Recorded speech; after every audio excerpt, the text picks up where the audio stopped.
രാധ ഞാൻ രാധ കണ്ണനെ മറക്കാത്ത രാധ. രാധ ഞാൻ രാധ കണ്ണനെ മറക്കാത്ത രാധ. വൃന്ദാവനം നീ മറന്നോ, മധുരയെ നീ മറന്നോ. വൃന്ദാവനം നീ മറന്നോ, മധുരയെ നീ മറന്നോ. രാധയെ നീ മറന്നോ, കണ്ണാ പൈക്കളെ നീ മറന്നോ. രാധയെ നീ മറന്നോ, കണ്ണാ പൈക്കളെ നീ മറന്നോ. രാധ രാധ രാധ രാധ മറന്നിട്ടും മറക്കാത്ത രാധ. മറന്നിട്ടും മറക്കാത്ത രാധ. രാധേ രാധേ രാധേ രാധേ മറന്നിട്ടും മറക്കാത്ത രാധ. മറന്നിട്ടും മറക്കാത്ത രാധ.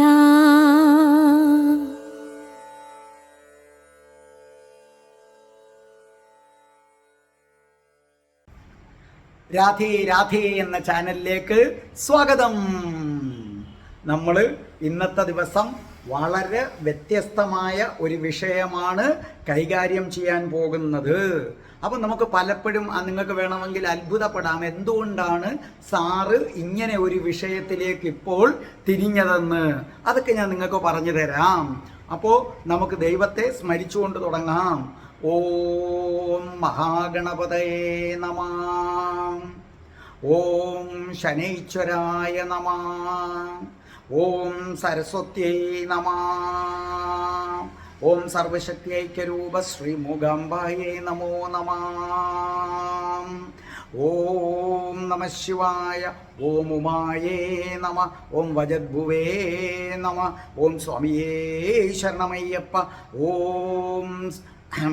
ഓം ശ്രീ രാധാകൃഷ്ണായ നമ. ഓം രാധായേ സ്വാഹ. രാധേ രാധേ. ഓ രാധേ രാധേ. രാധേ രാധേ. ഓ രാധേ രാധേ. രാധേ രാധേ. ഓ രാധേ രാധേ. രാധേ രാധേ. ഓ രാധേ രാധേ. രാധേ രാധേ. ഓ രാധേ രാധേ. രാധേ രാധേ. ഓ രാധേ രാധേ. ബർസാനെ വാലി രാധാറാണി കി ജയ്. എൻ്റെ മാതാവ് രാധാറാണി കി ജയ്. എന്നെ സർവ്വ ആപത്തുകളിൽ നിന്നും കാത്തുരക്ഷിക്കുന്ന എൻ്റെ പൊന്ന് രാധാറാണി അമ്മ കി ജയ്. എനിക്ക് സർവ്വ ഐശ്വര്യങ്ങളും വാരി കോരിത്തരുന്ന എൻ്റെ രാധാറാണി അമ്മ കി ജയ്. അപ്പോൾ ഇന്ന് നമ്മൾ കൈകാര്യം ചെയ്യാൻ പോകുന്ന വിഷയം ഇതാണ്. എന്താണ്? പ്രണയം വിജയിക്കണമെങ്കിൽ എന്ത് ചെയ്യണം?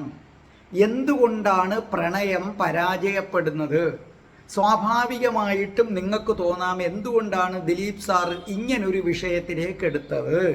ഓർമ്മിക്കുക, ഞാൻ ഈ വീഡിയോ ചെയ്യുന്നത് മറ്റുള്ളവരെ മിസ്ലീഡ് ചെയ്യാനല്ല, വഴിതെറ്റിക്കാനല്ല, വഴിതെറ്റാതിരിക്കാനാണ് ഞാനിത് ചെയ്യുന്നത്. അതിലേക്ക് വരാം. അതിനു മുമ്പ് ഇത് ആദ്യമായിട്ടാണ് എൻ്റെ വീഡിയോ കാണുന്നവരെങ്കിൽ നിങ്ങളെ സംബന്ധിച്ചിടത്തോളം ഇതിനകത്ത് കൃഷ്ണൻ്റെ കാമുകിയായ രാധയുടെ പ്രണയമുണ്ട്, സ്പോക്കൺ ഇംഗ്ലീഷുണ്ട്, അഷ്ടപതിയുണ്ട്, ജ്യോതിഷമുണ്ട്, ഓരോ മാസത്തിൽ ജനിച്ചവരുടെ ഫലമുണ്ട്, പിന്നെ അതേ കണക്ക് നക്ഷത്രത്തിൻ്റെ ഫലം മുഴുവനും കൊടുത്തിട്ടുണ്ട്, പിന്നെ ഭഗവത്ഗീതയുണ്ട്, അഷ്ടാവക്ര ഗീതയുണ്ട്, ഹിന്ദുക്കൾ അറിയേണ്ടവയുണ്ട്. അപ്പോൾ അതൊക്കെ പ്ലേലിസ്റ്റ് എടുത്ത് നോക്കിയാൽ നിങ്ങൾക്ക് കിട്ടുന്നത് ആയിരിക്കും. അപ്പോൾ ഇവിടെ ഞാൻ പറയാൻ പോകുന്നത്, നിങ്ങൾക്ക് നിങ്ങളുടെ കാമുകനെ അല്ലെങ്കിൽ നിങ്ങളോട് സ്നേഹമില്ലാത്ത ഭർത്താവിനെ ആകർഷിക്കാൻ തക്കവണ്ണം ശക്തിയുള്ള മന്ത്രങ്ങൾ സഹിതമാണ് ഞാൻ നിങ്ങൾക്ക് ഇത് പകർന്നു തരാനായിട്ട് പോകുന്നത്. ശ്രദ്ധയോടുകൂടി നിങ്ങൾ കേൾക്കുക. പ്രത്യേകിച്ചും പ്രണയം ഉള്ളവര് ആദ്യം ഒരു കാര്യം മനസ്സിലാക്കുക. എന്തുകൊണ്ട് ഞാൻ ഇങ്ങനെ ഒരു വീഡിയോ ഇട്ടു എന്ന് ചോദിച്ചാൽ, എൻ്റെ കയ്യിൽ ഈ ജ്യോതിഷമുള്ളത് കൊണ്ട് എന്നെ നിരവധി പെൺകുട്ടികൾ വിളിക്കുന്നുണ്ട്. അപ്പം അതിനകത്ത് എൻ്റെ മനസ്സിനെ വല്ലാതെ സ്പർശിച്ച ചില കോളുകളുണ്ട്.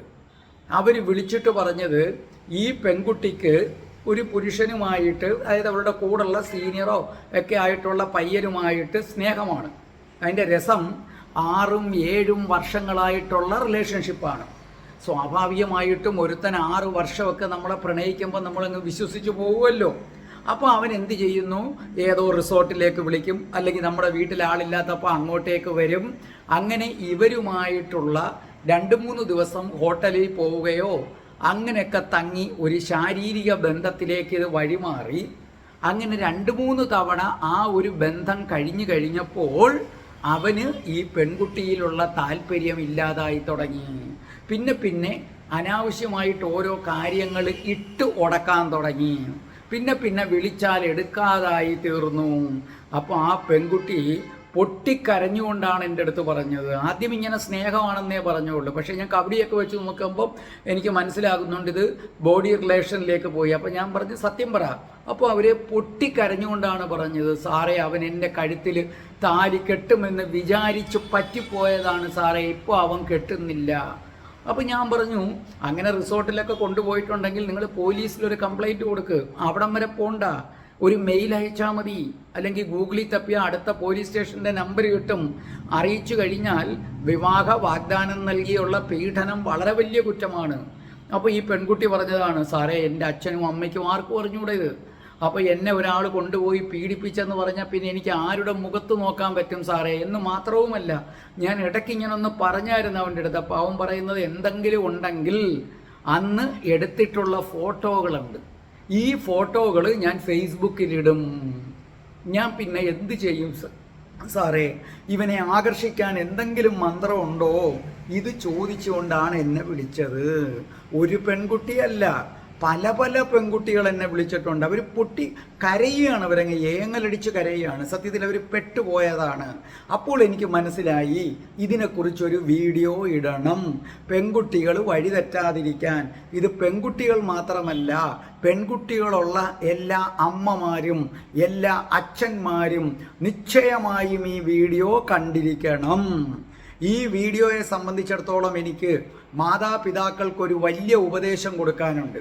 ഒന്നാമത്തെ കാര്യം, നിങ്ങളുടെ മകൾ ദൂരെ പോയി നിങ്ങൾ താമസിക്കുന്നു, നിങ്ങളുടെ മകൾ ദൂരെയാണ്, ഒരു ഹോസ്റ്റലിലോ മറ്റോ നിന്ന് പഠിക്കാൻ പോവുകയാണെങ്കിൽ നിങ്ങൾ കൂടെ കൊണ്ടുചെന്ന് ആക്കണം. വിളിച്ചുകൊണ്ട് വരുന്ന സമയത്ത് നിങ്ങൾ കൂടെ വിളിച്ചുകൊണ്ട് വരണം എന്നും നിങ്ങൾ വീഡിയോ കോൾ ഇട്ട് സംസാരിക്കണം. അപ്പോൾ മകൾ എവിടെ ഉണ്ടെന്ന് അറിയാം. ആ നിൽക്കുന്ന ഹോസ്റ്റലിൽ നമ്മൾ വിളിച്ച് അന്വേഷിക്കണം. പെൺകുട്ടി ഒട്ടും പ്രതീക്ഷിക്കാത്ത ദിവസങ്ങളിൽ നിങ്ങളവിടെ ചെല്ലണം. അപ്പോൾ സ്വാഭാവികമായിട്ടും അവർക്ക് എന്തുണ്ടാകും, ഒരു പേടി ഉണ്ടാകും. അച്ഛൻ എപ്പോൾ വേണമെങ്കിലും വരാം, അമ്മ എപ്പോൾ വേണമെങ്കിലും വരാം.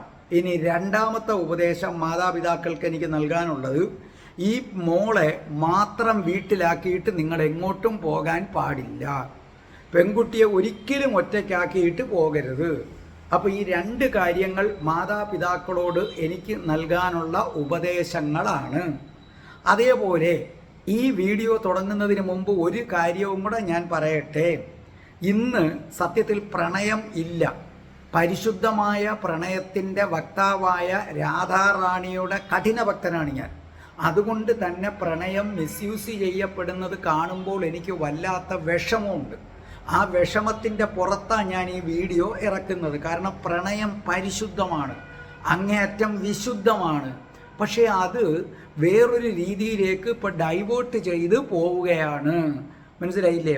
അതുകൊണ്ടാണ് ഞാനിത് ഈ വീഡിയോ ഇറക്കുന്നത്. അതുകൊണ്ട് തന്നെ പെൺകുട്ടികളോട് എനിക്ക് നൽകാനൊരു ഉപദേശമുണ്ട്. ഇത്രയേ ഉള്ളൂ. നിങ്ങളെ സംബന്ധിച്ചിടത്തോളം നിങ്ങളുടെ അച്ഛനും അമ്മയ്ക്കും നിങ്ങളെ കെട്ടിച്ചു വിടാനുള്ള സാമ്പത്തിക ശേഷി ഉണ്ടെങ്കിൽ, അവർ നിങ്ങളെ കെയർ ചെയ്യുന്നവരാണെങ്കിൽ ദയവ് ചെയ്ത് നിങ്ങൾ പ്രണയത്തിൽ ചെന്ന് ചാടാതിരിക്കുക. കാരണം പ്രണയം നല്ലതാണ്, പക്ഷേ ഇന്ന് പ്രണയമില്ല. ഇന്ന് പ്രണയിക്കുന്നത് ബോഡി റിലേഷന് വേണ്ടിയാണ്. അപ്പോൾ പ്രേമത്തിലൂടെ വശത്താക്കി ബോഡി റിലേഷൻ നടത്തിയാൽ പിന്നെ പീഡനക്കുറ്റം വരുത്തില്ലല്ലോ. ഇതാണ് ഇന്നത്തെ പുരുഷന്മാരുടെ ഒരു ചിന്താഗതി എന്ന് പറയുന്നത്. എല്ലാവരുടെയും കാര്യമല്ല, പക്ഷേ നമുക്ക് ആരാണ് നല്ലത് ആരാണ് മോശമെന്ന് എങ്ങനെ വിശ്വസിക്കാൻ പറ്റും? പിന്നെ നിങ്ങളുടെ അച്ഛൻ എപ്പോഴും കുടിച്ച് നടക്കുന്നു, വീട്ടിൽ വന്ന് അമ്മ സമ്പാദിക്കുന്നത് എടുത്തുകൊണ്ട് പോകുന്നു, ഒരു തരി പൊന്നു പോലും വാങ്ങിക്കുന്നില്ല. നിങ്ങളുടെ കാര്യം നിങ്ങൾക്കേ നോക്കാൻ എങ്കിൽ മാത്രം വളരെ സെലക്ട് ചെയ്തൊരു പ്രണയത്തിൽ പെടുക. പ്രണയം 2 തരത്തിലുണ്ടെന്ന് മനസ്സിലാക്കുക. ഒന്ന് കൗമാരക്കാരുടെ ആ പ്രണയം വളർന്ന് വിവാഹം കഴിക്കാൻ ആഗ്രഹിക്കുന്നവരുടെ പ്രണയം. 2 വിവാഹിതരായവരുടെ പ്രണയം. ആ വിവാഹിതരായവരുടെ പ്രണയം അതൊരു സിനിമ തന്നെ വന്നതാണ്. ബിജു മേനോനും സംയുക്ത വർമ്മയുമാണ് അഭിനയിച്ചതെന്ന് തോന്നുന്നു. പേര് ഞാനങ്ങ് മറന്നുപോയി, മഴയെന്നോ എന്നെങ്ങണ്ട് എന്താണ് അതിൻ്റെ പേര്. അപ്പോൾ 2 തരത്തിൽ പ്രണയമുണ്ട്. വിവാഹിതരായവരുടെ പ്രണയം, അതല്ല അതിനു മുമ്പ് കൗമാരക്കാർ വിവാഹം കഴിക്കാൻ വേണ്ടിയുള്ള പ്രണയം. ഈ 2 പ്രണയത്തിലേക്ക് ഞാൻ വരാൻ പോവുകയാണ്, കാരണം ഇതൊക്കെ ഒരു ഫാക്റ്റാണ്. അപ്പോൾ ഞാൻ ആദ്യമായിട്ട് കൗമാരക്കാരോട് പറയുകയാണ്, നിങ്ങളോട് ഒരു പയ്യൻ, ഞാൻ ഈ പറയുന്നത് കൃത്യമായി നിങ്ങൾ ശ്രദ്ധിച്ചാൽ, ഞാൻ ഈ പറയുന്നത് കൃത്യമായി നിങ്ങൾ കേൾക്കുകയാണെന്നുണ്ടെങ്കിൽ ഈ പുരുഷൻ നിങ്ങളെ ദേവതയെപ്പോലെ കാണും, സംശയമൊന്നും വേണ്ട. എൻ്റെ വീഡിയോ അവസാനം വരെ കേൾക്കുക. നിങ്ങളെ പുരുഷൻ ദേവതയെപ്പോലെ കാണും. ജീവിതത്തിൽ ഒരിക്കലും നിങ്ങളെ സംശയിക്കില്ല. നിങ്ങൾക്കപ്പുറം ഒരു ലോകവുമില്ല എന്ന അവസ്ഥയിലേക്ക് വരും. നിങ്ങൾ കോളേജിൽ പഠിക്കുന്നു, നിങ്ങളുടെ ഒരു പയ്യൻ വന്ന് പ്രൊപ്പോസ് ചെയ്യുന്നു. സത്യത്തിൽ നിങ്ങൾക്ക് ഈ പയ്യനെക്കുറിച്ച് എന്തറിയാം? അവന് കുറച്ച് നാളായിട്ട് കോളേജിൽ വരുന്നു. കോളേജിൽ വെച്ച് അവൻ കാണിക്കുന്ന ഒരു മുഖം മാത്രമേ നിങ്ങൾക്കറിയാവൂ. അവൻ വന്ന് നിങ്ങളെ പ്രൊപ്പോസ് ചെയ്താൽ നിങ്ങൾക്കും അവനോട് താല്പര്യമുണ്ടെന്നിരിക്കട്ടെ. അങ്ങനെ താല്പര്യം നിങ്ങൾക്കും ഉണ്ടെങ്കിൽ നിങ്ങൾ ചെയ്യേണ്ടത് അവൻ്റെ വീട്, അഡ്രസ്സ് എവിടാണെന്നൊക്കെ മനസ്സിലാക്കിയിട്ട്, നിങ്ങൾക്കും ആൺ സുഹൃത്തുക്കൾ കാണും, ആരോടെങ്കിലും ഒരാളോടെങ്കിലും നമ്മളൊന്ന് മനസ്സ് തുറക്കുക, അല്ലെങ്കിൽ പെൺ സുഹൃത്തുക്കൾ. അപ്പോൾ ആൺ സുഹൃത്തുക്കളുണ്ടെങ്കിൽ അവരോട് പറഞ്ഞ് ഇവൻ്റെ ബാക്ക്ഗ്രൗണ്ട് ഒന്ന് അന്വേഷിക്കണം. ഇവൻ്റെ പരിസരത്ത് എങ്ങനെയാണ്, ഇവൻ ഇവിടെ മാത്രമാണോ മാന്യൻ, ഇവൻ്റെ വീട്ടുകാരെങ്ങനെയാണ്, നല്ല വീട്ടുകാരാണോ, കുഴപ്പം പിടിച്ച ബാക്ക്ഗ്രൗണ്ട് ഉണ്ടോ. അപ്പം നമ്മൾ ചിലപ്പം വിചാരിക്കും വീട്ടുകാരെ നോക്കണ്ട, ചെറുക്കനെ മാത്രം നോക്കിയാൽ മതിയെന്ന്. അല്ല. ഒന്നാമത്തെ കാര്യം, നിങ്ങൾക്ക് വിവാഹം കഴിച്ചാൽ ഏറ്റവും കൂടുതൽ ചെറുക്കനേക്കാൾ കൂടുതൽ സമയം അവരുടെ വീട്ടുകാരുടെ കൂടെയാണ് കഴിയുന്നത്. കാരണം ചെറുക്കൻ രാവിലെ ജോലിക്കെന്നും പറഞ്ഞങ്ങ് ഇറങ്ങിപ്പോകും, പിന്നെ ആ വീട്ടുകാരോടൊപ്പമാണ് നിൽക്കുന്നത്. പിന്നെ വീട്ടുകാർക്ക് കൾച്ചർ ഇല്ലെങ്കിൽ ആ കൾച്ചർ ഇല്ലായ്മ ഇവനും ഉണ്ടായിരിക്കും. ഇത് നിങ്ങൾ വളരെ ശ്രദ്ധിക്കണം. കാരണം നിങ്ങൾ കടയിൽ പോയി ഒരു മൊബൈൽ ഫോൺ വാങ്ങിക്കണമെന്നിരിക്കട്ടെ, സ്വാഭാവികമായിട്ടും നിങ്ങളൊരു മൊബൈൽ ഫോൺ വാങ്ങിക്കണമെങ്കിൽ എത്രമാത്രം അന്വേഷിക്കും അതിനെക്കുറിച്ച്, ഇല്ലേ? അതിനെത്ര റാം ഉണ്ട്, എത്ര GB, ഇതിന് ചാർജ് എത്ര നേരം നിൽക്കും, സകലതും നിങ്ങൾ ഇതിനെക്കുറിച്ച് അന്വേഷിച്ചല്ലേ എടുക്കുന്നത്. 6-7 വർഷം കഴിഞ്ഞ് ഉപേക്ഷിക്കേണ്ട ഒരു മൊബൈൽ ഫോൺ വാങ്ങിക്കുമ്പോൾ പോലും ഇത്രയും ശ്രദ്ധ നിങ്ങൾ ചെലുത്തുമെങ്കിൽ ജീവിതകാലം മുഴുവൻ കൂടെ കൊണ്ട് നടക്കേണ്ട ആളിനെ തിരഞ്ഞെടുക്കുമ്പോൾ ശ്രദ്ധ വേണ്ടേ? അപ്പം അതുകൊണ്ട് ഒരുത്തൻ വന്ന് ഐ ലവ് യു പറഞ്ഞാൽ കോളേജിൽ വെച്ചുള്ള അല്ലെങ്കിൽ ഓഫീസിൽ വെച്ചുള്ള ഒരു മുഖം മാത്രം കണ്ടുകൊണ്ട് നിങ്ങളത് അംഗീകരിക്കരുത്. നിങ്ങളുടെ ആൺ സുഹൃത്തുക്കളെ കൊണ്ട് അത് അന്വേഷിക്കുക. അന്വേഷിച്ച് ഡീസൻ്റ് ആണെങ്കിൽ നിങ്ങൾ എങ്ങോട്ടേക്ക് കയറുക? പ്രണയത്തിലേക്ക് നിങ്ങൾ കയറുക. ഇനി പ്രണയത്തിലേക്ക് കയറുന്നവരോട് എനിക്ക് പറയാനുള്ളത്, ഒന്ന്, പ്രണയം തുടങ്ങുമ്പോൾ നിങ്ങളെ സംബന്ധിച്ചിടത്തോളം നിങ്ങൾ ആദ്യം നിങ്ങളുടെ നെഗറ്റീവ്സ് പറയണം. എന്തൊക്കെയാണ് നിങ്ങളുടെ നെഗറ്റീവ്സ്? ആ നെഗറ്റീവ്സിലൂടെ നിങ്ങൾക്കൊരു വലിയ കാര്യം അവതരിപ്പിക്കാൻ പറ്റും. നിങ്ങൾ പറയണം, ഞാൻ എൻ്റെ പോസിറ്റീവ് ആണെന്ന് പറയുന്നില്ല, പക്ഷേ എനിക്കൊരു നെഗറ്റീവ് ഉണ്ട്. അത് മറ്റൊന്നുമല്ല, ഞാൻ സ്നേഹിക്കുന്ന പുരുഷൻ മറ്റ് സ്ത്രീകളുമായി ഓവർ മിങ്കിൾ ചെയ്യുന്നത് എനിക്കിഷ്ടമല്ല. ഇത് പുരുഷനും പറയണം. ആണുങ്ങളാണ് പ്രണയിക്കാൻ ചെല്ലുന്നതെങ്കിൽ പുരുഷനും പറയണം, ഞാൻ സ്നേഹിക്കുന്ന പെണ്ണ് മറ്റു പുരുഷന്മാരുമായി ഇതെൻ്റെ ഫ്രണ്ടാണെന്നും പറഞ്ഞ് ഓവർ മിങ്കിളിങ് ചെയ്യുന്നത് എനിക്കിഷ്ടമല്ല. അത് നിങ്ങൾ പറയണം. എന്നിട്ട് പറയണം അത് നിങ്ങളെ സംശയമുള്ളത് കൊണ്ടല്ല, ഒരുപക്ഷെ അതൊരു നല്ല ഗുണമാണെന്ന് ഞാൻ കരുതുന്നില്ല, അങ്ങനെ അങ്ങ് അടിച്ചേക്കണം. ഇതൊരു നെഗറ്റീവ് ആയിരിക്കും, പക്ഷേ എൻ്റെ ഒരു നേച്ചർ അങ്ങനെയാണ്. കാരണം നമ്മൾ ആ പ്രേമമാകുന്നതിന് മുമ്പ് എന്തൊക്കെ കണ്ടീഷൻ വെച്ചാലും അംഗീകരിക്കും. കുറേ കഴിയുമ്പോൾ നമുക്കത് പറയാം. ഇല്ലെങ്കിൽ അയാൾ പറയും നീ സംശയ രോഗിയാന്ന് പറയും കുറേ കഴിയുമ്പോൾ. പിന്നെ പറയണം ഞാൻ നോക്കാം ഞാനൊന്ന് വിളിക്കുന്നു, അപ്പോൾ ചിലപ്പോൾ വേറെ കോളിലായിരിക്കും. ആ വേറെ കോളിലാണെങ്കിൽ എന്നെ തിരിച്ചു വിളിക്കണമെന്ന് പോലും ഞാൻ പറയില്ല. കോൾ യു സൂൺ എന്നും പറഞ്ഞൊരു മെസ്സേജ് എങ്കിലും അയക്കണം. അപ്പോൾ എനിക്കതൊരു സന്തോഷമാണ്, ഇതെൻ്റെ ഒരു നെഗറ്റീവാണ് എന്ന് പറഞ്ഞ് നിങ്ങൾ അയക്കണം. മനസ്സിലായില്ലേ? ഇനി എപ്പോഴും പിന്നെ നിങ്ങൾക്ക് എന്തൊക്കെ നെഗറ്റീവ് ഉണ്ട് അതൊക്കെ നിങ്ങൾ പറയണം. അതൊക്കെ എന്തുകൊണ്ട് നോക്കേ, പാർവതീ ദേവി ശിവനെ കിട്ടാൻ വേണ്ടി തപസ്സനുഷ്ഠിക്കുന്നു. അങ്ങനെ ശിവനെ കിട്ടാൻ വേണ്ടി തപസ്സനുഷ്ഠിക്കുമ്പോൾ ശിവൻ ഒരു വൃദ്ധൻ്റെ രൂപത്തിൽ വന്നിട്ട് പാർവതിയോട് പറയുകയാണ്, ശിവൻ്റെ നെഗറ്റീവ്സ് പറയുകയാണ്. എന്താ പറയുന്നത്? അത് നെഗറ്റീവാണോ പോസിറ്റീവാണോ എന്നുള്ള പിന്നത്തെ കാര്യം. അത് നെഗറ്റീവ്സ് പറയുകയാണ്. നോക്കൂ, നീ ശിവനെ കല്യാണം കഴിച്ചാൽ ആദ്യ രാത്രി ചുടുകാട്ടിലായിരിക്കും, കാളയുടെ പുറത്ത് കയറി പോകും, ആളുകൾ കളിയാക്കും, ദേഹം മൊത്തം ശവത്തിൻ്റെ ഭസ്മം എടുത്ത് പൂശിയിരിക്കുക, കഴുത്തിൽ പാമ്പ്. അപ്പോഴാണ് പാർവതി നിർത്താൻ പറയുന്നത്. ശിവൻ്റെ നെഗറ്റീവ്സ് എന്ന് മറ്റുള്ളവർ കരുതുന്നത് കണ്ടിട്ടും ഇഷ്ടപ്പെട്ടതുകൊണ്ടാണ് അവരർത്ഥ നാരീശ്വരന്മാരായത്. മനസ്സിലായില്ലേ? കൃഷ്ണൻ പോലും രാധയുടെ അടുത്ത് ആദ്യം ഒരു പെൺവേഷം കെട്ടി ചെന്നിട്ട് ഒരു കൃഷ്ണൻ എന്ന് പറഞ്ഞവൻ എന്നെ റേപ്പ് ചെയ്യാൻ ശ്രമിച്ചു എന്നാണ് കൃഷ്ണൻ പറഞ്ഞത്. എന്നിട്ടും രാധ നിന്നപ്പോഴാണ് കൃഷ്ണൻ രാധയെ പ്രണയിനിയായി സ്വീകരിച്ചത്. അപ്പോൾ നിങ്ങൾക്ക് എന്തൊക്കെ നെഗറ്റീവ്സ് ഉണ്ട് നിങ്ങൾ അത് അയാളോട് തുറന്ന് പറയണം. ഇനി വളരെ വളരെ വളരെ പ്രധാനപ്പെട്ട ഒരു പോയിന്റിലേക്കാണ് ഞാൻ വരാൻ പോകുന്നത്. ശ്രദ്ധിച്ചു കേൾക്കുക. നിങ്ങളുടെ പ്രണയം, ആ പ്രണയം താലി കെട്ടുന്നിടം വരെ കൊണ്ടു ചെന്ന് എത്തിക്കണമെങ്കിൽ അവന് നിങ്ങളിലുള്ള ആസക്തി നിലനിർത്തിക്കൊണ്ട് പോകണം. സർക്കസിൽ കണ്ടിട്ടില്ലേ ഹിപ്പോപ്പൊട്ടാമസിൻ്റെ അടുത്ത് ഇങ്ങനെ ഒരു ബ്രെഡോ അല്ലെങ്കിൽ ഹിപ്പോപ്പൊട്ടാമസിൻ്റെ അടുത്ത് ഇറച്ചി കഷണോ അതിന് തിന്നാനുള്ള എന്താണെന്ന് വെച്ചാൽ അതിങ്ങനെ കാണിച്ച് നടക്കും. അതിപ്പോൾ കിട്ടുമല്ലോ എന്നും പറഞ്ഞ് ഇങ്ങനെ കറങ്ങി നടക്കും. ഒടുവിൽ ഒരു റൗണ്ട് ചെയ്ത് എല്ലാ പ്രേക്ഷകരും കണ്ടു കഴിയുമ്പോൾ അത് കൊടുക്കും. ഇതുപോലെ അവനെ കൊതിപ്പിച്ചു നിർത്തുകയാണെങ്കിൽ നടക്കും. എന്ന് പറഞ്ഞാൽ ഒരുത്തൻ സ്നേഹമാണെന്ന് പറഞ്ഞാൽ ഇനി എന്തു പറഞ്ഞാലും ശരി തന്നെ ദേഹത്തു തൊടാൻ സമ്മതിക്കരുത്. മനസ്സിലായില്ലേ? ഇന്ന് പുരുഷന്മാർ പ്രേമമാണെന്ന് പറഞ്ഞ് കുറച്ച് കഴിഞ്ഞങ്ങോട്ട് അടുത്ത് കഴിഞ്ഞതിന് ശേഷം പിന്നെന്താണ്, ഉമ്മ വേണം, അത് വേണം, ദേഹത്തു തൊടാൻ സമ്മതിക്കരുത്. അത് പറയേണ്ട നിങ്ങൾ അന്നേരം എന്ത് പറയണം? നിങ്ങൾക്ക് അസാമാന്യമായ വില കിട്ടും. നിങ്ങൾ പറയണം, നോക്കൂ, നിങ്ങൾ നാളെ ഒരു സമയത്ത് എൻ്റെ അടുത്ത് നിന്ന് കല്യാണം കഴിക്കത്തില്ല എന്ന് മാറിപ്പോയാൽ എന്ത് പറ്റും? അല്ല, നമുക്ക് ആർക്കെങ്കിലും എന്തെങ്കിലും സംഭവിച്ചാൽ എന്ത് പറ്റും? അപ്പോൾ എന്നെ സംബന്ധിച്ചിടത്തോളം എൻ്റെ ഈ ശരീരം എന്ന് പറയുന്നത് ആദ്യ രാത്രിയിൽ എൻ്റെ ശരീരവും മനസ്സും, അതുകൊണ്ട് തന്നെ മനസ്സ് ഇപ്പം ഞാൻ പൂർണ്ണമായും തരില്ല എന്നങ്ങ് അടിച്ചേക്കണം. എൻ്റെ ശരീരവും മനസ്സും ആദ്യമായിട്ട് ആദ്യ രാത്രിക്ക് കയറുമ്പോൾ ഏത് പുരുഷനാണോ വരുന്നത് ആ പുരുഷനുള്ളതാണ്. ഇപ്പം നിങ്ങൾ എന്നെ ഇഷ്ടമാണെന്ന് പറഞ്ഞു, എനിക്ക് നിങ്ങളോട് ഇഷ്ടം തോന്നി, പക്ഷേ നിങ്ങൾ എന്നെ പകുതിക്ക് വെച്ചിട്ട് കളയുമെന്നൊന്നും എനിക്ക് പറയാൻ പറ്റില്ല. അതുകൊണ്ട് എൻ്റെ കഴുത്തിൽ താലി കെട്ടുന്നതിന് മുമ്പ് എൻ്റെ ദേഹത്തു തൊടാൻ ഞാൻ അനുവദിക്കില്ല. അവൻ ബൈക്കിൽ കയറാൻ പറയും, കയറരുത്. എന്തിനാണ് ബൈക്കിൽ കയറുന്നത്? ചുറ്റിപ്പിടിച്ചിരിക്കുക. അപ്പോൾ ശരീരസ്പർശം. സിനിമയ്ക്ക് പോകാൻ വിളിക്കും, പോകരുത്. ബീച്ചിൽ ഒരൽപ്പം ഏകാന്തമായ സ്ഥലത്തേക്ക് പോയിരിക്കാൻ പറയും, ചെയ്യരുത്. ഇതൊക്കെ ചെയ്യുന്ന പെണ്ണുങ്ങളോട് പുരുഷന്മാർക്ക് പുച്ഛമാണ് കുറേ കഴിയുമ്പം. ആദ്യം അവൻ പൊന്നെ പോറ്റിയെന്നും പറഞ്ഞുകൊണ്ട് നിൽക്കും.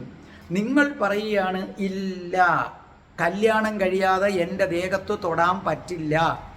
അതിൻ്റെ പേരിൽ അവനങ്ങ് പിണങ്ങിപ്പോന്നെങ്കിൽ വളരെ നല്ലത്, പൊക്കോളാൻ പറയണം. കാരണം അപ്പം അവൻ്റെ ഉദ്ദേശം നിങ്ങളുടെ ശരീരമായിരുന്നു.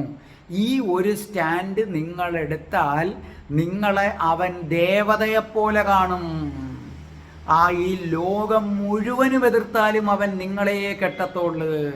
കാരണം അവൻ പറയും, ഇങ്ങനെ ഒരു പെണ്ണിനെ ഞാൻ കണ്ടിട്ടില്ല. നിങ്ങളെടുത്ത് ഒരുത്തൻ പ്രേമമാണെന്ന് പറയുമ്പോൾ ആദ്യമായിട്ട് അവൻ വന്ന് നിങ്ങളെടുത്ത് പറയുകയാണെന്നൊന്നും കരുതരുത്. അതേ കണക്ക് തിരിച്ചും ഒരു പെണ്ണും വന്ന് പറയുമ്പം പുരുഷനും കരുതരുത്. മനസ്സിലായില്ലേ? അപ്പോൾ അവൻ ഇതിനു മുമ്പും പെണ്ണുങ്ങളെ കണ്ടു കാണും. അപ്പം നിങ്ങൾ എന്താ ചെയ്യുന്നത്? അവനെ സംബന്ധിച്ചിടത്തോളം നിങ്ങളൊരു അത്ഭുതമായിരിക്കണം. ഇങ്ങനത്തെ സ്ത്രീകളെയാണ് പുരുഷൻ ഇഷ്ടം. നിങ്ങൾ അങ്ങനെ ഒന്ന് നിന്നു നോക്കേ, പിന്നെ നിങ്ങളുടെ ചൊൽപ്പടിക്ക് അവൻ നിൽക്കും. അതേസമയം അവൻ്റെ കൂടെ ബൈക്കിൽ കയറി ചുറ്റിപ്പിടിച്ചിരുന്ന് കറങ്ങി സിനിമയ്ക്ക് പോയി, പിന്നെ അവനെ കൂടെ ആലിംഗനം ചെയ്തു, കൂടെ നിന്ന് ഫോട്ടോ എടുത്ത് അവന് നിങ്ങളിലുള്ള താല്പര്യം കുറഞ്ഞു വരും. കുറേ കഴിയുമ്പോൾ നിങ്ങൾ അവൻ്റെ പുറവിന് കെഞ്ചി നടക്കേണ്ടതായിട്ട് വരും. അപ്പോൾ പ്രണയിക്കുന്നവരെ നിങ്ങളുടെ ദേഹത്ത് തൊടാൻ അനുവദിക്കാതെ ഈ ഡയലോഗും കൂടെ കാച്ചണം. ഇല്ലില്ല, എൻ്റെ ശരീരം, മനസ്സിലായില്ലേ, എൻ്റെ കഴുത്തിൽ താലി കെട്ടുന്ന പുരുഷനുള്ളതാണ്. നിങ്ങൾ താലി കെട്ടുന്നത് വരെ എൻ്റെ പുരുഷനല്ല.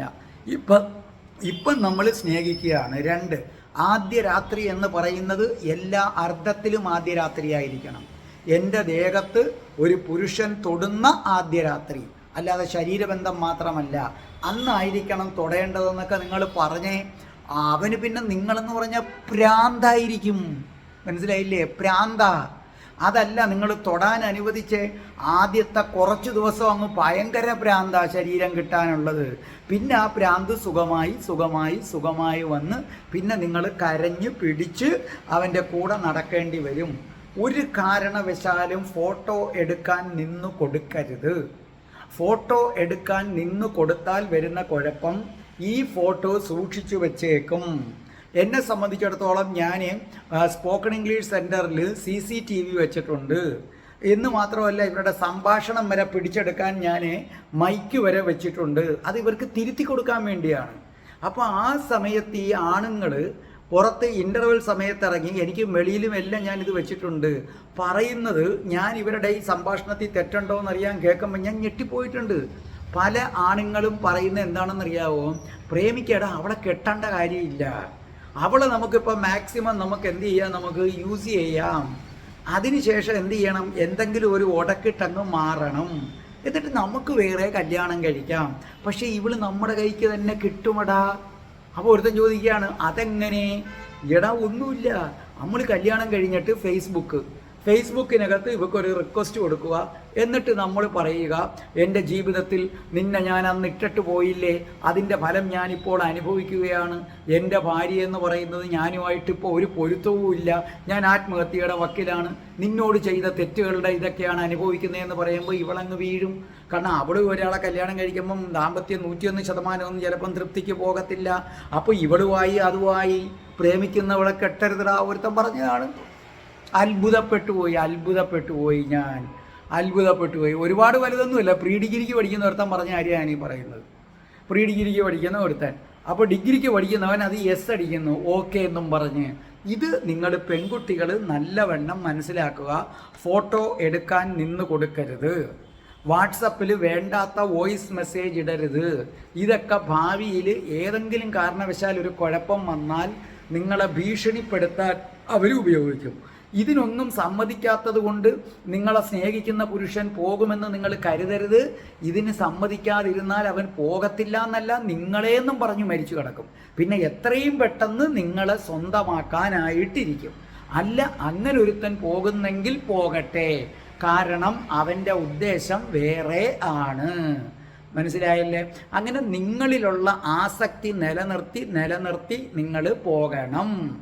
അതേ കണക്ക് തന്നെ നിങ്ങളുടെ പ്രണയ സങ്കല്പത്തെക്കുറിച്ച് പറയണം. ഇതൊക്കെയാണ് എൻ്റെ പ്രണയ സങ്കല്പം. അപ്പോൾ നിങ്ങൾ അടിവരയിട്ട് പറയേണ്ട ഒരു കാര്യമുണ്ട്. പുരുഷനായാലും സ്ത്രീ ആയാലും ഓപ്പോസിറ്റ് സെക്സുമായിട്ടുള്ള അമിതമായ അടുപ്പം പാടില്ല. ഈ ഫ്രണ്ട്ഷിപ്പ് എന്നൊക്കെ പറയുന്നത് ചുമ്മാതാണ്. ഈ ഫ്രണ്ട്ഷിപ്പാണ് എല്ലാം. തുടക്കം ഫ്രണ്ട്ഷിപ്പാണ്, പിന്നെ പതുക്കെ അതങ്ങ് മാറും. മനസ്സിലായില്ലേ? പിന്നെ അതേ കണക്ക് തന്നെ ശ്രദ്ധിച്ചു കേട്ടോളണം. നിങ്ങളെ സംബന്ധിച്ചിടത്തോളം വിദ്യാഭ്യാസം ഉള്ളവനെ തിരഞ്ഞെടുക്കാവൂ. എന്നിട്ട് നിങ്ങളെ സീനിയറായിട്ടുള്ളവനാണ് നിങ്ങളെ പ്രണയിക്കുന്നു എന്ന് പറയുന്നതെങ്കിൽ നിങ്ങൾ പറയണം, ഞാൻ സാധാരണ കണക്ക് കണ്ണും പൂട്ടി അങ്ങനെ ഒരു ബ്ലൈൻഡ് ലവ് അല്ല. നിങ്ങളൊരു ഉദ്യോഗം സമ്പാദിക്കണം, ഒരു ജോലി സമ്പാദിച്ചിട്ട് വന്നാലേ ഞാൻ വിവാഹം കഴിക്കൂ. അങ്ങനെ നിങ്ങൾ പറഞ്ഞ് ദേഹത്ത് തൊടാൻ അനുവദിക്കാതെയും ഇരുന്നാൽ അവൻ കഷ്ടപ്പെട്ട് പഠിച്ച് ജോലി സമ്പാദിച്ചോളൂ. അതല്ല എന്നുണ്ടെങ്കിൽ അവനിങ്ങനെ കറങ്ങി കിടക്കും. ഈ പ്രേമത്തിൽ മുഴുകി അവൻ്റെ പഠിത്തവും പോകും, നിങ്ങളെ പഠിത്തവും പോകും, രണ്ടും പോകും. ഇനി ഒന്നും കൂടെ ഞാൻ പറയാം. നിങ്ങൾ പ്രണയത്തിനായി തിരഞ്ഞെടുക്കുമ്പോൾ നിങ്ങളുടെ സ്വന്തം മതത്തിൽപ്പെട്ടവരെ തിരഞ്ഞെടുക്കാൻ ശ്രദ്ധിക്കുക. സ്വന്തം മതം എന്ന് പറഞ്ഞു കഴിഞ്ഞാൽ ഇപ്പോൾ ഒരു ഹിന്ദു നായരാണെങ്കിൽ ഈഴവയാകട്ടെ പുലയാകട്ടെ ആരെ വേണമെങ്കിലും തിരഞ്ഞെടുക്കാം. ക്രിസ്ത്യൻ അവർ ഓർത്തഡോക്സ് ആണെങ്കിൽ വേണമെങ്കിൽ ലാറ്റിൻ കത്തലിക്ക്, മുസ്ലിമും അതേ കണക്ക്. ഞാൻ പറഞ്ഞത് ജാതിയുടെയും മതത്തിൻ്റെയും അതിനുകൊണ്ടല്ല ഞാൻ പറഞ്ഞത്. ജാതിയും മതവും നമ്മുടെ സമൂഹത്തിൽ ഉള്ളത് തന്നെയാണ്, മനസ്സിലായില്ലേ? ജാതിയും മതവും ഉള്ളത് തന്നെയാണ് നമ്മുടെ സമൂഹത്തിൽ. നമ്മുടെ സർട്ടിഫിക്കറ്റിലും ആ കോളമുണ്ട്. ഞാൻ പറഞ്ഞത് ആ ഉദ്ദേശത്തിലേ അല്ല. ഞാൻ പറഞ്ഞത് നിങ്ങളുടെ സ്വന്തം ജാതിയിൽപ്പെട്ടതാണെങ്കിൽ നിങ്ങളുടെ റിസ്ക് കുറഞ്ഞിരിക്കും. അപ്പോൾ നിങ്ങളുടെ അച്ഛനും അമ്മയുടെയും എതിർപ്പ് കുറഞ്ഞിരിക്കും, മനസ്സിലായില്ലേ? അപ്പോൾ അന്യജാതിയിൽപ്പെട്ടതാകുമ്പോഴാണ് എതിർപ്പ് കൂടുന്നത്. അപ്പോൾ അതുകൊണ്ട് പിന്നെ വളർത്തുന്ന അച്ഛനും അമ്മയ്ക്കും ഒരു ആഗ്രഹമുണ്ട്, അവരുടെ ജാതിയിൽപ്പെട്ട ഒരാളെ തൻ്റെ മകള് കല്യാണം കഴിക്കുന്നതും ആ കല്യാണത്തിന് മാല എടുത്ത് കൊടുക്കുന്നതും ഒക്കെ അവരുടെ ഒരു ആഗ്രഹമാണ്. ഇപ്പോൾ ഒരു ഈഴവ പയ്യനാണെങ്കിൽ നായൊരു പെണ്ണിനെ പ്രേമിച്ചോ പുലയ പെണ്ണിനെ പ്രേമിച്ചോ അത് കുഴപ്പമില്ല, കാരണം അത് ഹിന്ദുവാണ്. ക്രിസ്ത്യനും അതേ കണക്ക് തന്നെ, ക്രിസ്ത്യനിൽപ്പെട്ട ഏത് മുസ്ലിമും അതേ കണക്ക് തന്നെ. മതം മാറുമ്പോൾ പെൺകുട്ടികളെ സംബന്ധിച്ചിടത്തോളം എതിർപ്പ് കൂടിക്കൊണ്ടിരിക്കും. അതൊരു ഭയങ്കരമായ റിസ്ക് ആയിരിക്കുമെന്നുള്ള കാര്യം നിങ്ങൾ മനസ്സിലാക്കുക. അതുപോലെ ബ്രാഹ്മൺ പെൺകുട്ടികളോട് എനിക്കൊരു വലിയ ഉപദേശം തരാനുണ്ട്. കാരണം നിങ്ങളെ സംബന്ധിച്ചിടത്തോളം നിങ്ങൾ കുഞ്ഞുനാൾ തൊട്ടേ മന്ത്രങ്ങൾ ഉരുവിട്ട് വരുന്നവരാണ്, മത്സ്യ മാംസാദികൾ ഭക്ഷിക്കാത്തവരാണ്. അങ്ങനെയുള്ള നിങ്ങൾ ബ്രാഹ്മണരല്ലാത്ത ആരെ വിവാഹം കഴിച്ചാലും, അത് ഹിന്ദു സമൂഹത്തിൽ തന്നെയുള്ള മറ്റൊരാളെ വിവാഹം കഴിച്ചാലും അത് വലിയ വലിയ പ്രശ്നങ്ങളിലേക്ക് നയിക്കും. എൻ്റെ അടുത്ത് പഠിച്ചിട്ടുള്ള നിരവധി ബ്രാഹ്മണ പെൺകുട്ടികളുണ്ട്. അവർ പറയുന്നത് കേട്ടാൽ നമുക്ക് കരച്ചിൽ വരും. ഒരു ദിവസം ആ പെൺകുട്ടി എൻ്റെ മുമ്പിലിരുന്ന് കരഞ്ഞു. കാരണം അതിൻ്റെ അച്ഛനാകട്ടെ അമ്പലത്തിലെ പൂജാരിയാണ്. പക്ഷെ പഠിക്കാൻ പോയെടുത്ത് വെച്ച് ഒരുത്തനെ കണ്ടു, അവൻ മറ്റൊരു കാസ്റ്റാണ്, ഹിന്ദുവിൽ തന്നെ മറ്റൊരു കാസ്റ്റാണ്. അപ്പോൾ പ്രേമിച്ചുകൊണ്ടിരുന്ന അവസരത്തിൽ അവൻ പറഞ്ഞ എന്താണെന്നറിയാമോ? ഞാനും വെജിറ്റേറിയൻ ആകാൻ ശ്രമിക്കാം, നീ വന്നാലും നീ മത്സ്യവും മാംസവും ഒന്നും തൊടണ്ട, എനിക്ക് ആഗ്രഹമുള്ളപ്പോൾ ഞാൻ ഹോട്ടലിൽ പോയി കഴിച്ചോളാം എന്നൊക്കെയാണ് ഇവൻ പറഞ്ഞത്. കല്യാണം കഴിച്ചു കഴിഞ്ഞപ്പോൾ അവൻ്റെ വിധം മാറി. ആദ്യത്തെ കുറച്ച് ദിവസം കുഴപ്പമില്ല, പിന്നെ ആയപ്പോൾ മീൻ വെക്കണമെന്നായി. ആ പാവം, മനസ്സിലായില്ലേ? മീൻ വെക്കാൻ അതിനറിയില്ല, യൂട്യൂബൊക്കെ നോക്കി മീൻ വെക്കാൻ പഠിച്ചു. പിന്നെ ഇറച്ചി വെക്കണമെന്നായി. അത് പറയുകയാണ്, സാറേ അത് കരഞ്ഞുകൊണ്ടാണ് ഞാൻ ഇറച്ചി വെക്കുന്നത്. സത്യത്തിൽ അയാളെ ഞാൻ പ്രാവിപ്പോയി. ഒരിക്കൽ ഒരുത്തനാകട്ടെ മദ്യപിച്ചിട്ട് വന്നിട്ട് തിന്നടി ഇതെന്ന് പറഞ്ഞ സംഭവങ്ങൾ വരെ ഉണ്ട്. അതുകൊണ്ട് ബ്രാഹ്മണരോട് ഞാൻ പറയുകയാണ്, നിങ്ങൾക്ക് സഹനശക്തിയും പൊതുവെ കുറവാണ്. അതുകൊണ്ട് ബ്രാഹ്മണരായ പെൺകുട്ടികളോട് പറയുകയാണ്, നിങ്ങൾ പഠിക്കാൻ പോകുന്നിടത്ത് ചതി പറ്റും. നിരവധി ബ്രാഹ്മൺ പെൺകുട്ടികൾ എന്നെ വിളിക്കുന്നത് കൊണ്ട് പറയണം, അല്ലാതെ ഞാനൊരിക്കലും ഈ ജാതിയും അങ്ങനത്തെ ഒരു ഇതിലല്ല ഞാൻ പറയുന്നത്, മനസ്സിലായില്ല? അല്ല ബ്രാഹ്മണർ അങ്ങനെ നിൽക്കണം, മറ്റവരിങ്ങനെ നിൽക്കണം, ജാതിയേ അല്ല. അത് മഞ്ഞപ്പിത്തം പിടിച്ചവർക്കെല്ലാം മഞ്ഞയായിട്ട് തോന്നും, ജാതിവിന്ത പിടിച്ചു കിടക്കുന്നവർക്കേ ഞാൻ ഈ പറയുന്ന ജാതിയായിട്ട് തോന്നുന്നു. ഞാൻ പറഞ്ഞത് മത്സ്യമാംസം അതൊരു വലിയ പ്രശ്നം തന്നെയാണ്. ബ്രാഹ്മണ പെൺകുട്ടികൾ അത് വെക്കേണ്ടി വരിക, ഇറച്ചി വെക്കേണ്ടി വരിക. ഒരു ബ്രാഹ്മണ പെൺകുട്ടിയാകട്ടെ എന്നോട് സങ്കടത്തിൽ പറഞ്ഞതാണ്, അവൻ്റെ കൂടെ പോയി അവന് വേണ്ടി ഇറച്ചിയും മീനും എല്ലാം വെച്ച് കൊടുക്കണം. എന്നിട്ട് ആ പെൺകുട്ടിയുടെ അച്ഛൻ മരിച്ചപ്പോൾ കർമ്മം ചെയ്യാൻ അവരുടെ വീട്ടുകാർ അനുവദിച്ചതുമില്ല. അത് ശരിയോ തെറ്റോ എന്നുള്ളത് പിന്നത്തെ കാര്യം. അതിൻ്റെ സങ്കടമാണ്. അവർ പറഞ്ഞ ഇതാണ്, കാരണം ഇതാണ്, മത്സ്യമാംസാദികൾ തിന്നുന്ന ഒരുത്തൻ്റെ കൂടെ പോയവർ, ഞങ്ങൾ അതൊന്നുമില്ലാതെ ശുദ്ധമായ രീതിയിൽ ജീവിതം നയിക്കുന്നവരാണ്. അങ്ങനെയുള്ള നീ ജീവിതത്തിൽ ഒരിക്കലും മത്സ്യമാംസം കൂട്ടിയിട്ടില്ലാത്ത ആ മനുഷ്യന് വേണ്ടി കർമ്മം ചെയ്യാൻ പറ്റില്ല എന്നാണ് അവർ പറഞ്ഞത്. അത് ശരിയോ തെറ്റോ അതിലേക്ക് ഞാൻ ഒരിക്കലും കടക്കുന്നില്ല. അപ്പോൾ ബ്രാഹ്മണ പെൺകുട്ടികൾക്ക് എനിക്ക് നൽകാനുള്ള ഒരു ഉപദേശമാണ് ഞാൻ നിങ്ങളോട് പറഞ്ഞത്. ഇനി വിവാഹിതരായവരുണ്ട്, അവരെ സംബന്ധിച്ചിടത്തോളം അവർ എന്നോട് ചോദിക്കുന്ന ഒരു ചോദ്യമുണ്ട്. അത് പുരുഷനും ചോദിക്കും സ്ത്രീയും ചോദിക്കും, മനസ്സിലായില്ലേ? എൻ്റെ ഭർത്താവ് അല്ലെങ്കിൽ ഭാര്യ, സാറേ അവൾക്ക് എന്നോട് ഒരു സ്നേഹവും ഇല്ല, അല്ലെങ്കിൽ അയാൾക്കില്ല, അപ്പം എനിക്ക് വേറൊരു സ്നേഹം വന്നാൽ ഞാൻ സ്വീകരിക്കണോ വേണ്ടയോ? ഒരാൾ ഇതിന് മുമ്പ് തൃശ്ശൂരിൽ തന്നെ വിളിച്ചിട്ട് പറഞ്ഞതാണ്, സാറേ എൻ്റെ ഭാര്യ, അവൾ ഇരുട്ട വെളുക്ക എൻ്റെ മുമ്പിൽ ഇരുന്നുകൊണ്ട് പറയുന്നത് എൻ്റെ പ്രേമം മൊത്തം ഭഗവാനോടാണ്, ആഴ്ചയിൽ എല്ലാ ദിവസവും അവൾക്ക് വ്രതമാണ് സാറേ. ഓരോ ദിവസവും ഓരോ വ്രതമാണ്. കുറേ ചാനലുകാരുമുണ്ട്, അവരവരുടെ ചാനൽ പ്രൊമോഷന് വേണ്ടി ഈ വ്രതം ഗുണം ചെയ്യും, ആ വ്രതം ഗുണം ചെയ്യുമെന്ന് പറയും. ഇവർ പോയി വ്രതം എടുക്കും. ഇപ്പം സപ്പോസ് ഒരു ഒരു ഒരു ഒരു തിങ്കളാഴ്ച വ്രതം എടുക്കണമെന്നുണ്ടെങ്കിൽ ശനിയാഴ്ച തൊട്ടേ വ്രതമാണ്. പിന്നെ തിങ്കളും വ്രതം ആഹാരം എടുക്കാതിരിക്കും. പിന്നെ ചൊവ്വയുമില്ല. സ്വാഭാവികമായിട്ടും ഇയാളൊരു പുരുഷനല്ലേ, അയാളുടേതായ വിചാരങ്ങളില്ലേ. അപ്പം അങ്ങനെ അവൾ നിൽക്കുമ്പം ഞാൻ എന്ത് ചെയ്യണം? അപ്പോൾ എനിക്ക് ഓഫീസിൽ നിന്നൊരു പ്രേമം വന്നു, സാറേ ഞാൻ ചെയ്യുന്നത് ശരിയോ തെറ്റോ? അപ്പം ഞാൻ ആദ്യം പറഞ്ഞു, നിങ്ങൾ പറഞ്ഞു മനസ്സിലാക്കി കൊടുക്കുക, ഇങ്ങനെയല്ല, ദാമ്പത്യത്തിൽ ഇത് പാടില്ല, നീ മാസത്തിൽ ഒരിക്കൽ ഒരു വ്രതം എടുത്തോ. ഇതെല്ലാ സ്ത്രീകളോടും എനിക്ക് പറയാനുള്ളതാണ്. ദൈവഭക്തി നല്ലതാണ്, പക്ഷെ കുടുംബം കുളമാക്കിയിട്ട് നിങ്ങൾ ദൈവഭക്തിക്ക് പോകരുത്. പിന്നെ ഭർത്താവിൻ്റെ മുമ്പിൽ ഇരുന്നുകൊണ്ട് ദൈവമാണെൻ്റെത്തോടാണ് എൻ്റെ പ്രേമോ എന്നൊക്കെ പറഞ്ഞു കഴിഞ്ഞാൽ അത് ദൈവത്തോടാണെങ്കിൽ ഒരു പുരുഷൻ അത് ഇഷ്ടപ്പെടില്ല എന്ന സത്യം നിങ്ങൾ ആദ്യം മനസ്സിലാക്കുക. അപ്പോൾ ഞാൻ ആ പുരുഷനോട് പറഞ്ഞ മറുപടി, കഴിയുന്നത്ര അവരെ കാര്യം പറഞ്ഞ് മനസ്സിലാക്കാൻ ശ്രമിക്കുക. എന്നിട്ടുമില്ലെങ്കിൽ നിങ്ങൾക്ക് ഒരേ ഒരു ജന്മമേ ഉള്ളൂ, ഈ പേരിൽ ഒരു ജന്മം, പിന്നെ അടുത്ത ജന്മം അത് വേറെ നമ്മൾ അറിയുന്നില്ല, വേറെ പേരിൽ വരുന്നു. ആ ജന്മം ആസ്വദിച്ച് തന്നെ പോണം. അതാണ് കൃഷ്ണൻ പറയുന്നത്, അല്ലേ? കൃഷ്ണൻ ഭൂമിയിൽ വന്നിട്ട് എന്താ ചെയ്തത്? സ്ത്രീകളെ ഒരിക്കലും മാറ്റി നിർത്തിയില്ലല്ലോ. കൃഷ്ണൻ വന്ന് ജീവിതം എങ്ങനെയാണ് ജീവിക്കേണ്ടത് എന്ന് ആസ്വദിച്ച് കാണിച്ചിട്ട് പോയ ഒരാളാണ്. അങ്ങനെ തന്നെ ചെയ്യണം. സ്ത്രീകളോട് ഞാൻ പറഞ്ഞു, നിങ്ങൾ കുറേ കൂടെ സൂക്ഷിക്കണം. പുരുഷനെ കണക്കല്ല. പുരുഷന് അവൻ വേറൊരു പ്രണയത്തിൽ പോയി വീഴ്ച വന്നാലും അവൻ തട്ടിപ്പടഞ്ഞ് എഴുന്നേറ്റ് അവനകത്ത് അവൻ അഡ്ജസ്റ്റ് ചെയ്യാം. പിന്നെ സമൂഹവും അവനെക്കുറിച്ച് കുറച്ചൊക്കെ അങ്ങ് സപ്പോർട്ട് ചെയ്യും കുറേ കഴിയുമ്പോൾ. സ്ത്രീകളോട് ഞാൻ പറഞ്ഞു, നിങ്ങളത് വളരെ ശ്രദ്ധിക്കണം. നിങ്ങളെ സംബന്ധിച്ചിടത്തോളം നിങ്ങളുടെ ഭർത്താവിൻ്റെ സ്നേഹം പിടിച്ചു പറ്റാൻ ഉപദേശിച്ച് എങ്ങനെയാണെന്ന് വെച്ചാൽ നിങ്ങൾ മാക്സിമം ശ്രമിക്കുക. എന്നിട്ടും ഇല്ലെങ്കിൽ പിന്നെ എന്ത് ചെയ്യാൻ പറ്റും? ഒരു സ്ത്രീ കണ്ണീരോടാണ് പറഞ്ഞത്, സാറേ അയാൾ വരുമ്പോൾ ഞാൻ അയാൾക്ക് കറി വെച്ച് കൊടുക്കണം, അത് വെച്ച് കൊടുക്കണം, ഇത് വെച്ച് കൊടുക്കണം, എന്നിട്ട് അയാൾ സാറേ എന്നെ ഒരു മൈൻഡില്ല, ഒരുമിച്ച് കിടന്നാൽ ഞാൻ എൻ്റെ കൈ എടുത്ത് അയാളെ പുറത്തോട്ട് വെച്ച് അയാളെടുത്ത് അങ്ങ് മാറ്റും. അയാൾക്ക് ദേഷ്യമാണ്. എന്നിട്ട് അയാളൊരു ബിസിനസ് സ്ഥാപനം നടത്തുകയാണ്. അവിടുത്തെ സെക്രട്ടറിയുമായിട്ടാണ് ഇരുട്ട വെളുക്ക വാട്സപ്പിൽ ചാറ്റും ബഹളവും ഒക്കെ നടക്കുന്നത്. എന്നെ ഒരു അരിവപ്പുകാരി, പിന്നെ മക്കളുടെ കാര്യം നോക്കുന്ന ഒരാൾ, ആ സമയത്ത് അവരുടെ പരിചയമുള്ള ഒരാൾ ഒരു പ്രണയാഭ്യർത്ഥന നടത്തി എന്ത് വേണമെന്നാ. അപ്പോൾ ഞാൻ പറഞ്ഞു, എടുത്തിയാടി ചെയ്യരുത്, പരമാവധി നിങ്ങൾ സഹിക്കാൻ നോക്കുക, ഇയാളോട് പറഞ്ഞു നോക്കുക. എന്നിട്ടും മാറുന്നില്ലെങ്കിൽ ഞാൻ പറഞ്ഞു, ജീവിതം ഒന്നേ ഉള്ളൂ, അത് നിങ്ങൾ എന്താണെന്ന് വെച്ചാൽ ചെയ്യുക. നിങ്ങൾക്ക് സ്വന്തമായിട്ട് ജോലി ഉണ്ടെങ്കിൽ കളഞ്ഞ് നിങ്ങളെ വീട്ടിൽ പോവുക. അതൊന്നുമില്ല, അടിമപ്പണി കണക്ക് കിടക്കേണ്ട ഇതാണെങ്കിൽ നിങ്ങൾ നിങ്ങളുടെ പ്രണയം എന്ത് ചെയ്യുക, നിങ്ങൾ ആസ്വദിക്കുക. പക്ഷേ വളരെ ശ്രദ്ധിക്കണം, സ്ത്രീകൾ പുരുഷനെ പോലല്ല, പ്രണയം തിരഞ്ഞെടുക്കുമ്പോൾ വളരെ സൂക്ഷിച്ച് തിരഞ്ഞെടുക്കണം. അല്ലെങ്കിൽ പിന്നെ അത് അതിനേക്കാട്ടിയും വലിയ കുഴപ്പമായിട്ട് മാറും. മനസ്സിലായില്ലേ? അങ്ങനെ പ്രണയിക്കുമ്പോൾ നിങ്ങൾക്ക് വേണ്ടത് എന്താണെന്ന് പറയണം. വിവാഹിതയായ ഒരു സ്ത്രീക്ക് ഏറ്റവും കൂടുതൽ വേണ്ടത് കെയറിങ് ആണ്. അവളെ എപ്പോഴും കെയർ ചെയ്യണം, എപ്പോഴും അവളെ കാണണമെന്ന ചിന്ത ഉണ്ടാക്കണം. കാരണം സ്ത്രീക്ക് ഒരു 40 വയസ്സ് കഴിയുമ്പോൾ തൻ്റെ ചന്തം കുറഞ്ഞുവെന്നും തന്നെ ഇനി ആർക്കും വേണ്ട എന്നും ആ ഭർത്താവ് ഇങ്ങനെ ഉപേക്ഷിക്കുകയും കൂടെ ചെയ്യുമ്പോൾ അവരുടെ ഉള്ളിൽ സ്നേഹത്തിനും കെയറിങ്ങിനും വേണ്ടി ദാഹിക്കുകയാണ്. ആ കുറവ് നികത്തണം എന്ന് തുറന്നു പറയണം. അതിന് പറ്റുന്ന നല്ല ഒരാൾ വേണം നിങ്ങൾ എന്ത് ചെയ്യേണ്ടത്, തിരഞ്ഞെടുക്കേണ്ടത്. എപ്പോഴും വിവാഹിതരായ ഒരു സ്ത്രീകൾ വരിഞ്ഞു മുറുക്കിയ പ്രണയമാണ് ആഗ്രഹിക്കുന്നത്.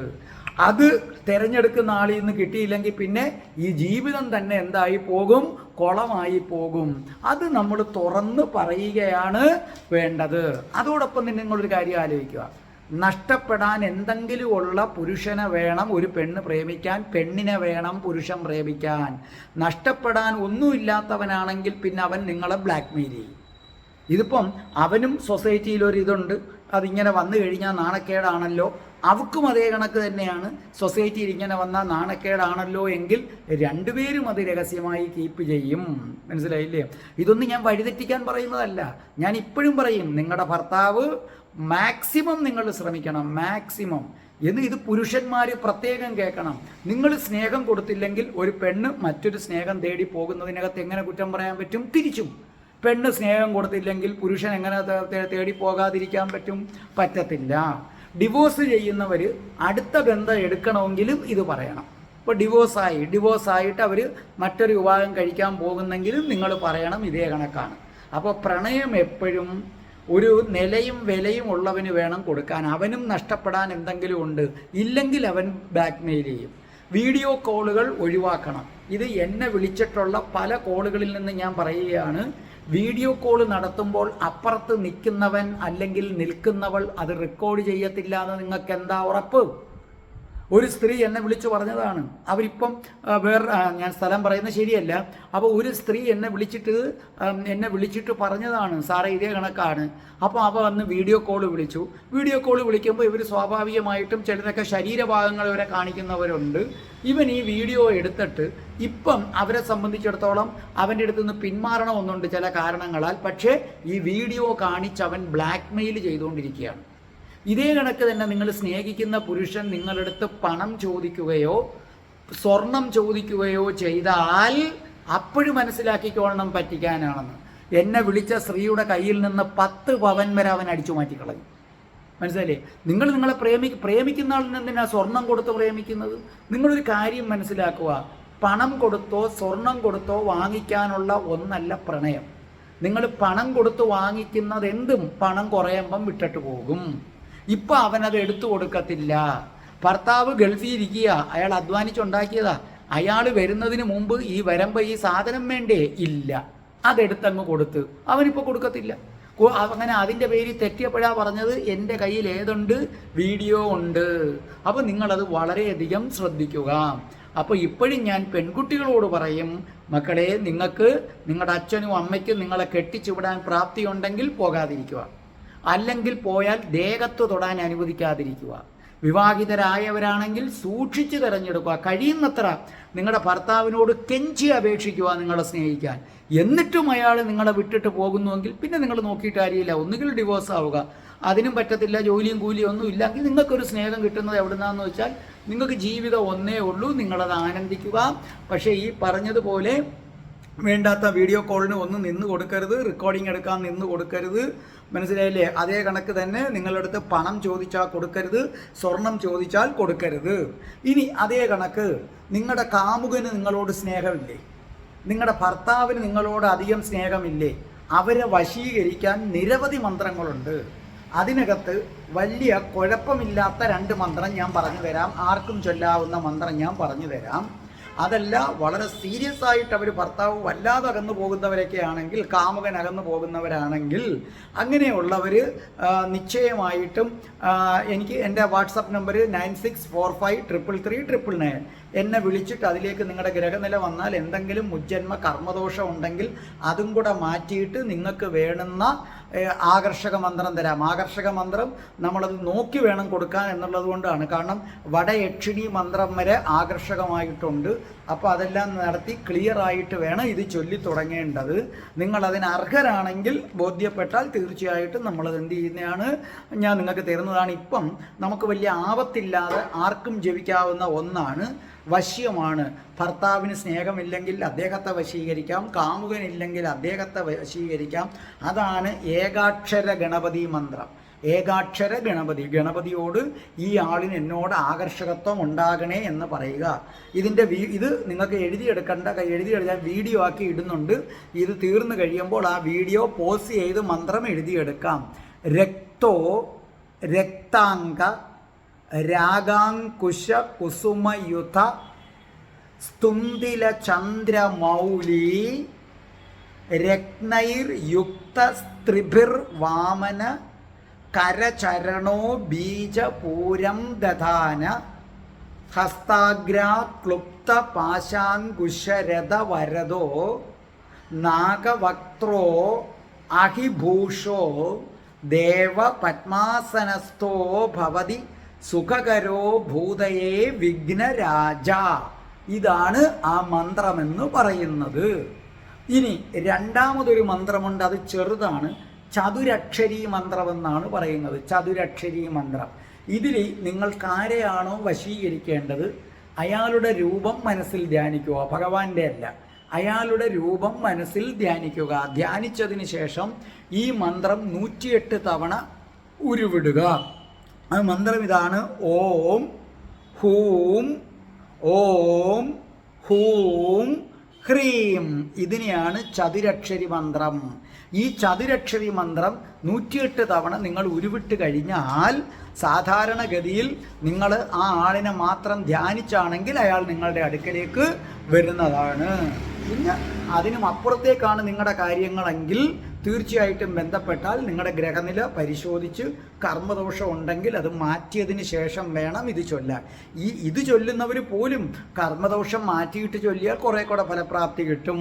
മനസ്സിലായല്ലോ? അപ്പോൾ നിങ്ങൾ ആലോചിക്കുക, ഇത് ആരെയും വഴി തെറ്റിക്കാനല്ല, വഴി തെറ്റാതിരിക്കാനാണ് ഞാനിത് തന്നത്. ഞാൻ ഇങ്ങനൊരു വീഡിയോ ഇട്ടതിൻ്റെ കാരണം തന്നെ ഞാൻ രാധാഭക്തനാണ്. രാധാദേവി പ്രണയത്തിൻ്റെ ദേവതയാണ്. അതുകൊണ്ട് പ്രണയത്തിന് ഞാൻ ഒരിക്കലും എതിരല്ല. അത് വിവാഹം കഴിച്ചവരായാലും അല്ലാത്തവരായാലും. പ്രണയം മനോഹരമാണ്, ദിവ്യമാണ്. പ്രണയം ഇന്നത്തെ സമൂഹത്തിൽ വഴിതെറ്റുന്നു. ആ ശാരീരികത്തിൽ ബന്ധത്തിലേക്ക് പോകുന്നു, അതിന് പ്രാധാന്യം കൊടുക്കുന്നു. അത് പ്രണയമെന്ന് അതിനെ വിളിക്കാൻ പറ്റത്തില്ല. അത് വെറും സ്നേഹമാണ്, വേറൊരു സ്നേഹം. അപ്പം രാധാറാണി അമ്മ പ്രണയ ദേവതയാണ്, പ്രണയത്തിൻ്റെ ദേവതയാണ്. പ്രണയം വിശുദ്ധമാണ്, പ്രണയം പരിശുദ്ധമാണ്. ആ പരിശുദ്ധിയോടെ പ്രണയിച്ചാൽ നിങ്ങൾക്ക് കിട്ടാത്തതായിട്ടൊന്നുമില്ല. ആ പരിശുദ്ധി നഷ്ടപ്പെട്ട് പ്രണയിച്ചാൽ നിങ്ങൾക്ക് പിന്നെ ഒന്നും കാണത്തില്ല, ഉള്ളത് മുഴുവനും നഷ്ടപ്പെടും. ഇത് മനസ്സിലാക്കി പ്രണയത്തിൻ്റെ ചതിക്കുഴിയിൽ പെടാതെ നിങ്ങൾ മുന്നോട്ട് പോവുക. അതിന് നിങ്ങളെ ഈ വീഡിയോ സഹായിക്കട്ടെ. രാധാറാണി അമ്മ പ്രണയത്തിൻ്റെ ചതിക്കുഴികളിൽ പെടാതെ നിങ്ങളെ കാത്തുരക്ഷിക്കട്ടെ. രാധേ രാധേ, ഓ രാധേ രാധേ, രാധേ രാധേ, ഓ രാധേ രാധേ, രാധേ രാധേ, ഓ രാധേ രാധേ, രാധേ രാധേ, ഓ രാധേ രാധേ, രാധേ രാധേ, ഓ രാധേ രാധേ, രാധേ രാധേ, ഓ രാധേ രാധേ. ഓം ശ്രീം ഹ്രീം ക്ലീം ഐം രാം രാസേശ്വരി രാധികായൈ സ്വാഹ.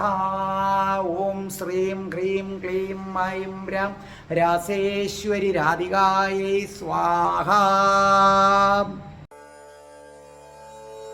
രാധ, ഞാൻ രാധ, കണ്ണനേ